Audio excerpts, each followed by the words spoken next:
கோதுமை மாவு முட்டை அதை போட்டு நல்லா பிணையணுங்க. பாருங்கள், நல்லா பிணைஞ்சிட்டு அப்புறம் வந்து இந்த கேசரி பீடு ரெட் கலருக்காக இந்த கேசரி பீடு போடணும். நீங்கள் எவ்வளோ நல்லா பண்ணிடலான்னு பாருங்கள். அந்த முட்டையிலே பண்ணிடலாம், தண்ணி இன்னும் கொஞ்சம் ஊற்றலை.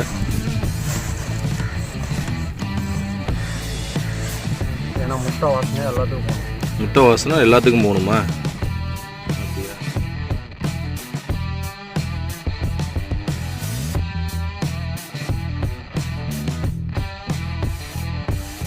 ரெட்டுக்கு அப்படியே கலரை நல்லா கொட்டி தண்ணி மிக்ஸ் பண்ணலை, மிக்ஸ் பண்ணாமல் போட்டுட்ருக்காரு.